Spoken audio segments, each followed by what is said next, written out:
This is April 1st, 2020. We're in the middle of a worldwide pandemic of COVID-19, a novel coronavirus. I thought it would be useful for you to learn about the most famous epidemic disease model, the SIR model, so you have a better way of digesting the information that you're getting now on a daily basis. So SIR is SIR, stands for three dependent variables. S of t are called the susceptible. Those are the people in a population that have not gotten the virus yet and have no immunity to the virus. That's why this is a pandemic, because almost the entire population has never been exposed to this virus, and nobody has immunity. That's the S. I are the infectives. That's the number of people that have the virus that are sick. The infectives can infect the susceptibles. If a susceptible comes in contact with an infective, then they have a certain probability of getting sick. The third class of people are the removed people, sometimes called the recovered people. But those are the people that can no longer get sick. So they're removed can be for different reasons. One, that they got the virus already and now have immunity to getting it again. That's the ideal case. Then they're recovered from the disease. They could have passed away from the virus so that they can no longer give the disease to anyone else. That's the worst case. Or, and more commonly, what happens is that they've been identified as having the virus and then they've been placed in isolation so they can no longer contact susceptibles and pass the virus on. So those are the three dependent variables in the SIR model: the susceptibles, the infectives, and the removes. We want to see then how the virus moves through the population.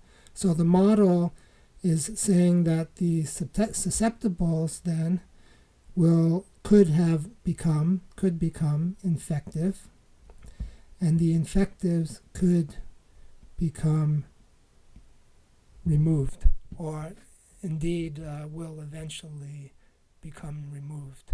So some of the susceptibles will become infected, but all of the infected will eventually become removed. So what I want to do in this lecture is then derive the differential equations for S, I, and R. To do that, we start with describing what the relevant parameters should be.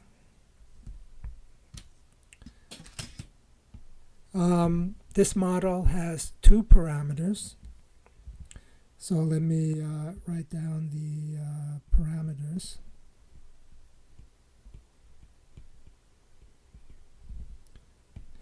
The first parameter is given the name beta.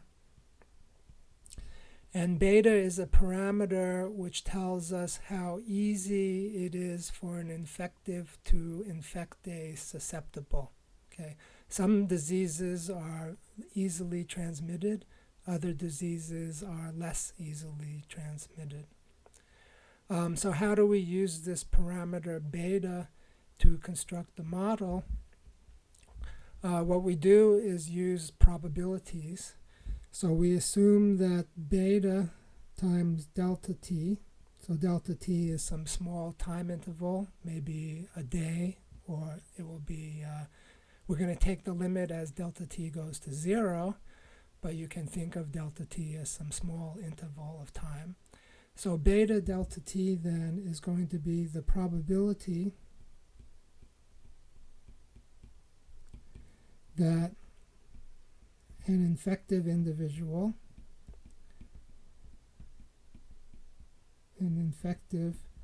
infects a susceptible individual in a time delta t. Okay? So the model here is what's called a well-mixed model. So everyone in a population has a small probability of contacting everybody else in the population. So if the population is very large, then there's a very tiny probability of one infective person in the population infecting one other random person in the population. And that probability will be beta delta t. The other parameter in the model is gamma, and that's the related to the probability that an infective then is removed. So it gives you some type of rate of how infectives move into the remove class. I'll also define that in terms of probabilities. So then gamma delta t will be the probability that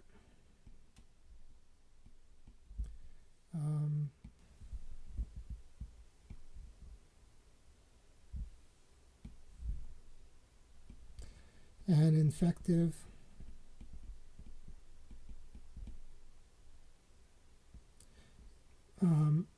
is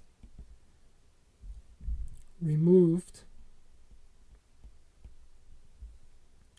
in a time delta t.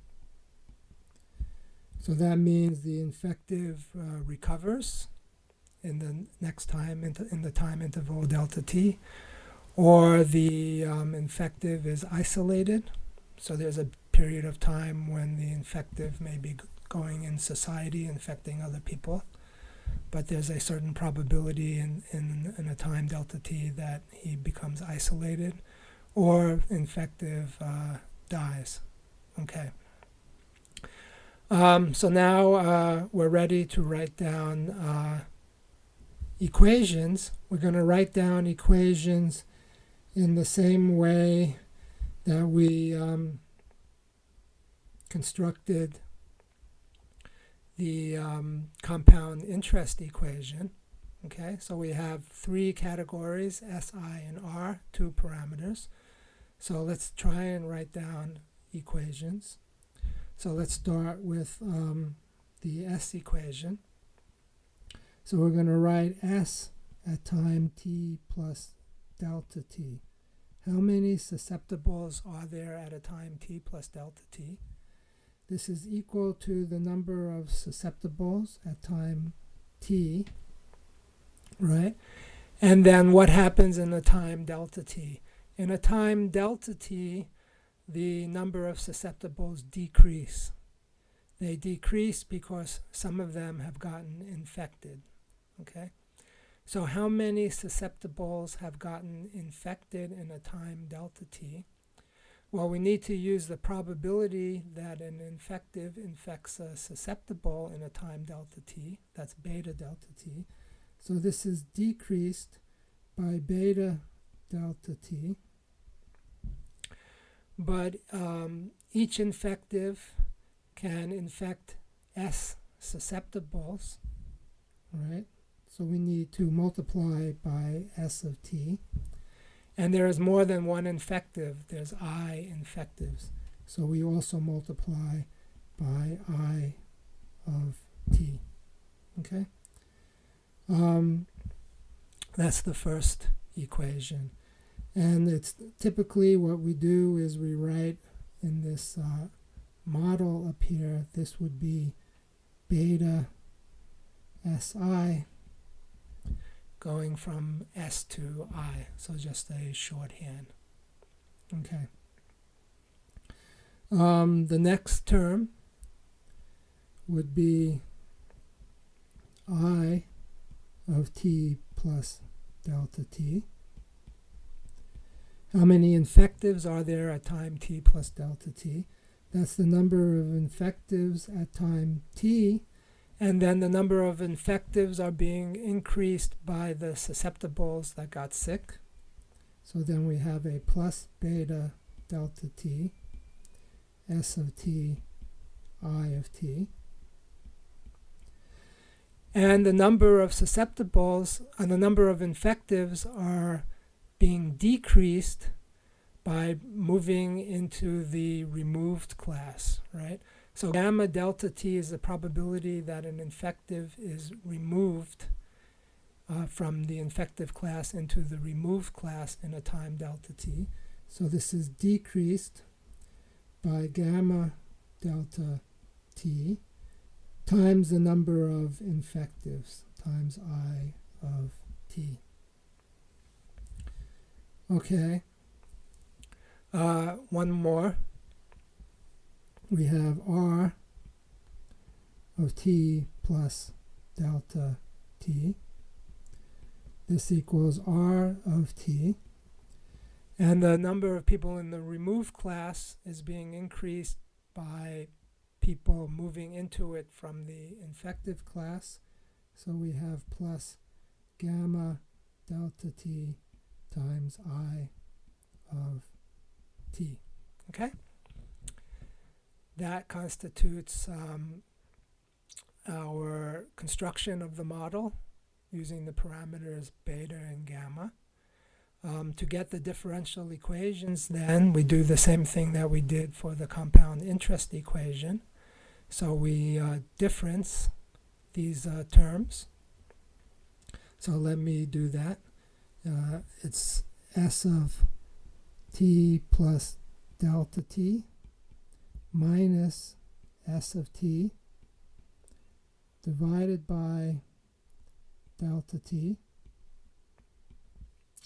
and we get minus beta S of t I of t. The second equation, we have I of t plus delta t minus I of t over delta t, and that will be beta S of t I of t minus gamma I of t. And the final equation will be R of t plus delta t minus R of t divided by delta t, and we end up with gamma I of t. Okay? We do the limit as delta t goes to 0 to get the continuous case, which will be our differential equations. And we obtain, as you can see, ds dt equals minus beta si. We obtain di dt equals beta si minus gamma I, and we obtain dr dt equals gamma I.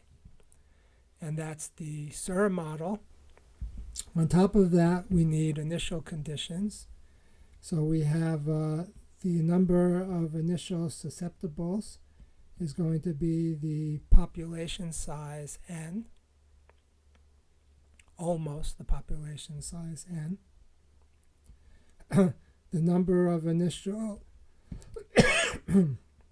infectives is going to be a small number. I'll call that little n.